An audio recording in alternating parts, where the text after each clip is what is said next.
കോഴിക്കോട് താമരശ്ശേരിയിൽ തെരുവ് നായ്ക്കളുടെ ആക്രമണത്തിൽ സ്കൂട്ടർ യാത്രികന് ഗുരുതരമായി പരിക്കേറ്റു. താമരശ്ശേരി അണ്ടോണ സ്വദേശി രാധാകൃഷ്ണനാണ് പരിക്കേറ്റത്. പ്രദേശത്ത് തെരുവ് നായ്ക്കളുടെ ശല്യം രൂക്ഷമാണെന്ന് നാട്ടുകാർ പറയുന്നു. ബുധനാഴ്ച രാത്രി 10 മണിക്കാണ് താമരശ്ശേരി അണ്ടോണ ജംഗ്ഷനിൽ വെച്ച് രാധാകൃഷ്ണനെ തെരുവ് നായ്ക്കൾ ആക്രമിച്ചത്.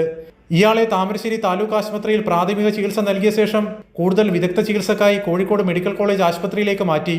ജോലി കഴിഞ്ഞ് 10:11 ഞാൻ വീട്ടിൽ വരുമ്പോൾ അണ്ടോണ ജംഗ്ഷനിൽ തന്നെ തൊട്ട് മുമ്പായിട്ട് തെരുവുനായ്ക്കളെ കൂട്ടത്തോടാന്ന് ആക്രമിക്കുക.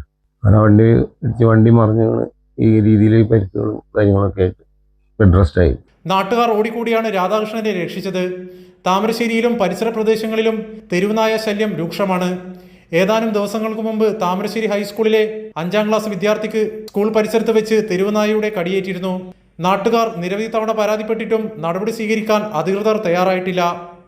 കൈരളി ന്യൂസ്, കോഴിക്കോട്.